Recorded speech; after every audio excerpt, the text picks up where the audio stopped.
Hi there, Tooke here, and welcome to another episode of Trainer Tip of the Week. So lately it seems like I've been running into and talking with a lot of people that have little to no experience with working out, and they struggle with the fundamental moves that you see people doing in the gym, like squats, lunges, deadlifts, pushes like chest press, and pulls such as like back rows. So I thought I would spend the next month kind of going over some of these fundamental moves and things you want to watch for and how to correct some of the issues you may be having. So this can be really great for anybody who's new or relatively inexperienced working out. But if you are someone who's been working out for a while, that doesn't mean you can't benefit from it either. I know personally I've been working out in the gym for 15 years now, and I think I learn something almost every week. So I learn how to engage a muscle a little bit better, or how to tweak the movement, turning toes out a little more, turning toes in, and how to engage the muscles a little differently. So I always say approach things with an open mind. Things are always changing as well. So what you learned a couple of years ago might have been what was best then, but there might be new research saying that something else is better to do now. So for this first video, I wanted to talk about squats. So squats is a really great movement, and I find it's really functional to do in the gym because we do it every day in our day-to-day life when we sit down and when we stand up. So if we're not doing it properly in our day-to-day life, chances are we're going to put a lot more wear and tear on our joints and maybe create muscle imbalances. As well, then if we go into the gym and suddenly we start doing it more and doing it under load and we're not doing it properly or engaging the right muscles, we're going to put more wear and tear on those joints, and it's likely going to lead to pain and injury. So with the squat, we're going to look at it from the front view, the side view, and the back view. And I'll show you what it should look like and a few things that I like to keep an eye on for. And then I'll also talk about some things you don't want to see, and if you have that happening, what we can do to correct it and what might be going on that's causing it. So a standard squat, you're standing with feet shoulder width apart, toes facing straight to the front, and then you're just squatting down as low as you can and standing back up. So ideally you want to get your thighs parallel to the ground.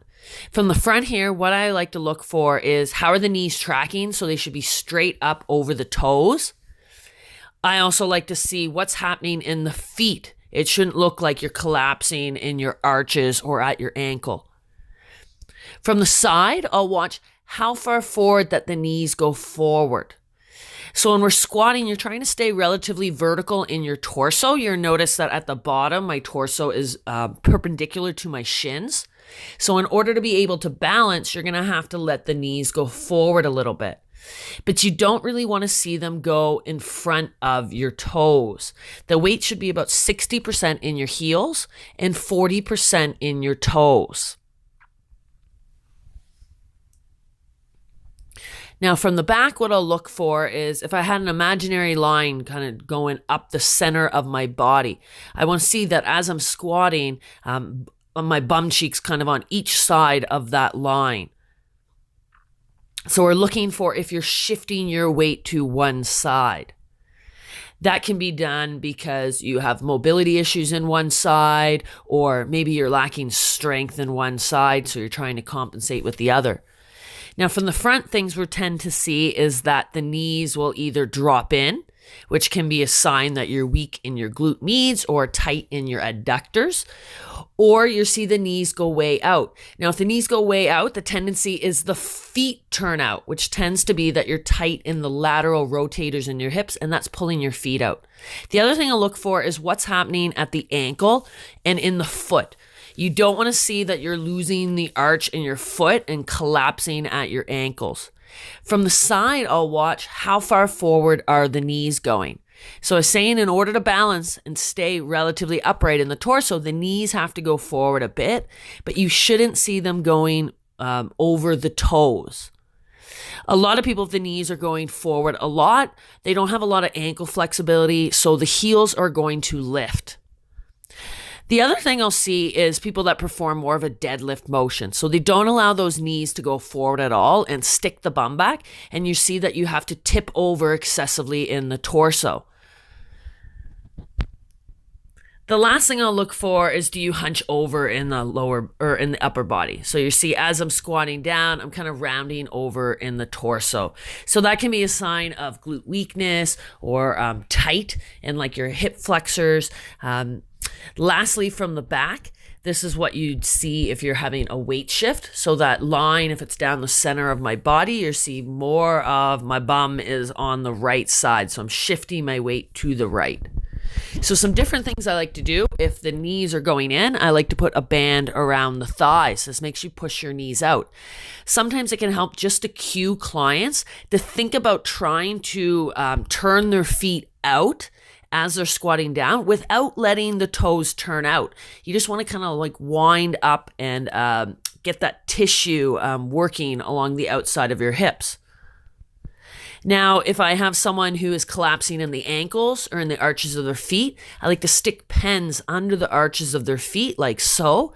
And then as you squat down, you really focus on pushing weight into your toes and into your heels, but not into your arches. Now, if the knees are going out a lot, what I like to do is take kind of like a ball with no weight and put it in between the thighs and squeeze the ball together as you're squatting. So on this, you need a little bit more of a narrow stance in order to have your knees tracking properly.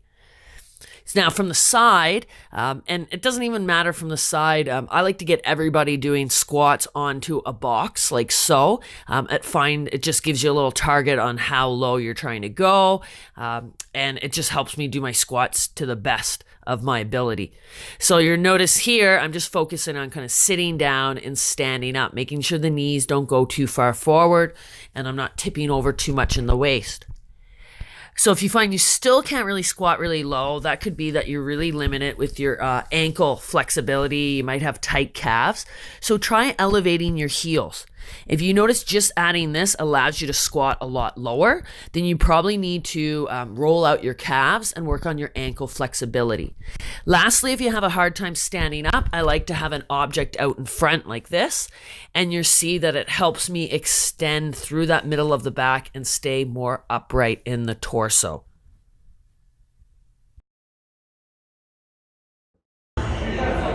Now, if you notice you are shifting your weight side to side when you're viewing it from the back, there could be a couple reasons for that. So one could be that you're lacking strength on one side, so you're trying to compensate with your stronger side. So it could be beneficial to do single leg exercises such as step ups and pistol squats and lunges, one-legged deadlifts, things that are going to make your weaker side have to work by itself. The other thing that can be making you shift your weight to one side is mobility. So if you're extremely tight in one of your hips, so if you notice when you're checking, how's your hamstring flexibility, how's your quad flexibility, how's your hip flexibility, that it's a lot less in one side than the other, then I recommend getting into some mobility work to try and loosen it up a little bit. Otherwise, I hope you enjoyed, and I'll see you on the next episode of Trainer Tip of the Week.